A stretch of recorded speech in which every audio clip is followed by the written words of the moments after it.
Today, I'll be sharing with you the books from the Poodle series by Michael Clay Thompson. Hi, my name is Andrea, and if you're new here, I am a homeschooling mama of an 8-year-old who is in 2nd grade. We also follow Ambleside Online, and this is year 2. When I started my YouTube channel, I started for 2 reasons. 1, because I wanted to document our homeschooling journey, and 2, I wanted to produce videos that I would be looking for. And I found very little about Michael Clay Thompson. So what I'm gonna do today, I will turn my camera around and I will do a flip through of the Poodle series, which I really love, and I'm so happy that I decided to go with this.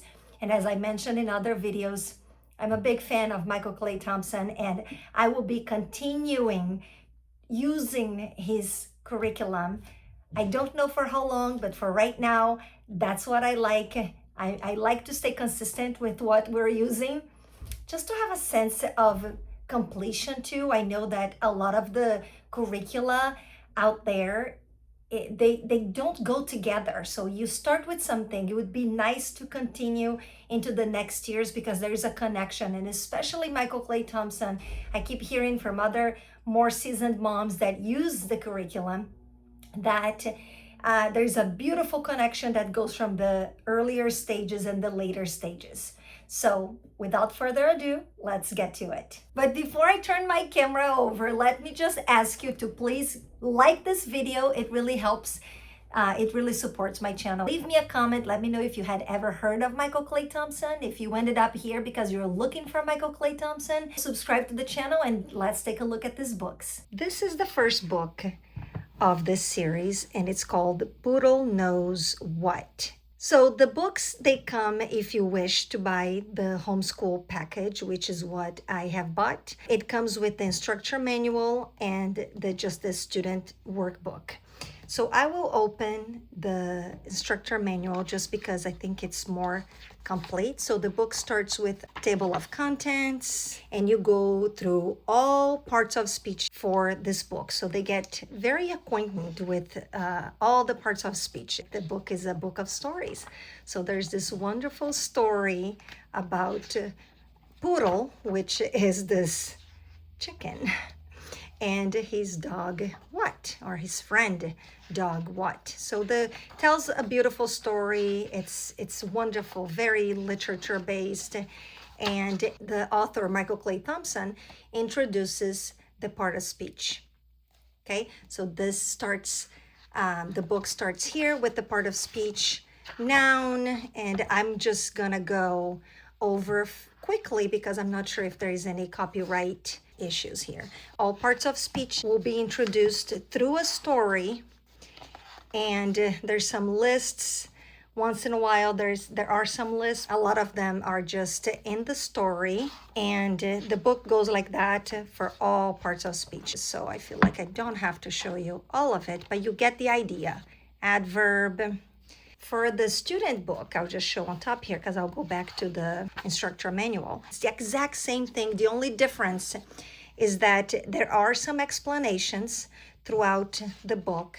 So as we're reading, Michael Clay Thompson introduces vocabulary. You can see here. Panache, showy confidence, pronounced panache, panache. He gives little bits of rich information, and there's lots of references from other books, classical books. So here I'll give an example.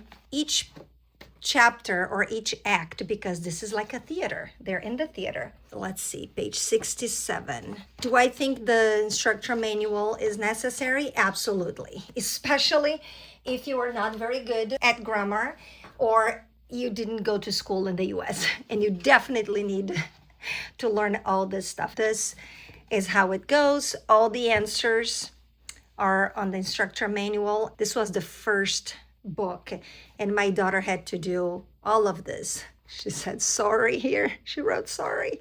She was probably giving me a hard time. Sorry, she didn't want to do it, but then in the end, she was able to do it. Here's another example, but she just had to find the parts of speech. By the end of the book, hearts everywhere. By the end of the book, she became really good at recognizing the parts of speech, and getting the work done. I'm a huge fan.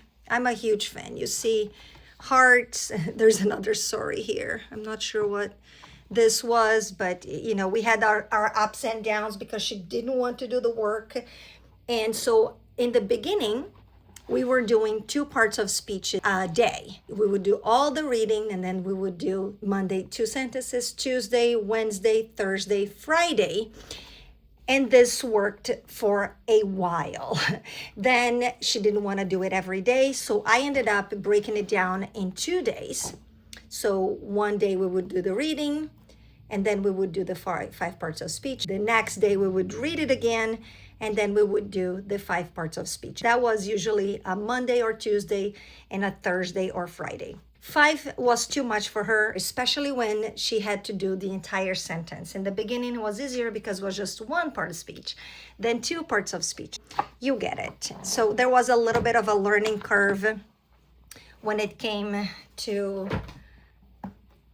this material here. And then the same goes for the other books. So here is the table of contents for the second one, and all the things they're learning: subject, action verb, predicate, direct object, linking verb, predicate, and subject complement. Again, stories, it's wonderful. This is so wonderful. At the end of each act, which would be a chapter, there's always, I skipped that on the first book. So there's always kind of a little review here. So you read the chapter, right? You read the chapter, the story, and then you get to the end of the chapter or the act 1, and then there's a little review. So he does a little review, explains how it is, and now there is the practice problems, and that's what the student needs to do. So I'll open the student book here. The student also gets the review, so the student gets to read all this. I do this together with my daughter, and then here is the practice problems. Okay, so it's very straight to the point, and it's amazing how much my daughter retained over this book. Of course, we probably need a little review moving forward, but she did very well. And this one just adds another layer, right? With subject, action, verb, all the good stuff. So this was the second book. And then the third book was the poetry book. Poodle Knows Poetry.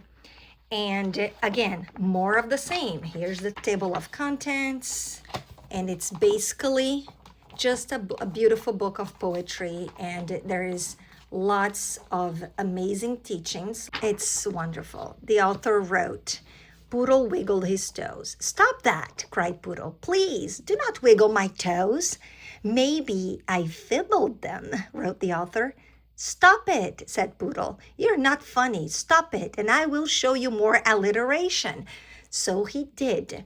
So he goes, Poodle really knows his poetry. Me, moon, moo, open, oak, odor. So he's showing what an alliteration is, and he gives a reference here, Moo, a novel by Herman Melville. So the book is just full of amazing goodness. This book of poetry, we did 100% orally. The questions, lots of reading. This book was very easy to do, and we just did all the questions orally. I didn't think my daughter needed to be going that deep into knowing all these things. I just wanted her to be exposed to it. So the entire book, we just sat down and we had a conversation, and when we went over, there's a big quiz at the end of the book. And I remember doing this with her, and we just did a few questions each day when we worked on it. And here's a glossary of all the things that were taught and all the important vocabulary and their meaning for poetry and the things that Michael Clay Thompson went over in this book. So I really loved it. It gave a really nice introduction to poetry. This fourth book here it was talking about more grammar, prepositions, objects of preposition. So it was a lot of about everything about prepositions. And I feel like my daughter also did really well with this one. She was just learning everything, you guys. And although I don't know how much she really retained long term, she really got it. She did really, really well with this one. I think this one was one of her favorite ones, this book. The sentences that she had to work on. And in the end, there is a quiz, an end of book quiz. I only have really good things to say about the Poodle series and Michael Clay Thompson. This book was The Art of Coma. This must have been her very favorite. Just a lot of reading, and here's the instructor manual. All the answers, she only had to say yes or no, and she really got it. She really understood the rule of comma and the way this man is brilliant, you guys. I just keep saying that every time I talk about language arts. I'm telling you that he is absolutely brilliant. Arts, just lots of arts. We get inside of all these beautiful paintings of these wonderful artists, and they jump into Van Gogh. And let's see. And they're inside of the painting, so we're analyzing. It's not just grammar or the role of comma, but also arts, and it's so rich. It's Bruegel. I had to, and it tells how to say his name, because I couldn't say, but in the book it says Bruegel. Hopefully I'm saying it right. So they jump in and out of different paintings. I mean, it's amazing. It's really amazing. So you're doing a little bit of artist study. Vermeer. Anyways, and this was a success. She was so proud of herself. She got all of the end of book quiz right, and she was the one doing the check mark. She was so proud of herself. This is where we ended, and on Monday we're going to start. It's fresh. Look, I haven't even opened yet. We're going to learn about clause. So this is brand new to me. What I like to do before I start the book, I like to come to the end of the book and read this instructor section. This is something that I didn't see anyone talking about, and I didn't realize that I had to read this until maybe the third book. So basically, Michael Clay Thompson chats with the instructor here. If you have come this far with me, you already know what we have been doing together and why it makes us happy to do it. In this Poodle book, I am focusing on a few primary objectives. The first is appreciation, a central object of the entire series. Loving knowledge is the first signature of comprehension. What you do not love, you cannot become. All of us, children and adults alike, grow through joy and enlightenment. Coleridge said that when we read, we should suspend disbelief. That is the critical difference between students who are exposed to knowledge but do not like it or absorb it, and students who accept the offer of being educated.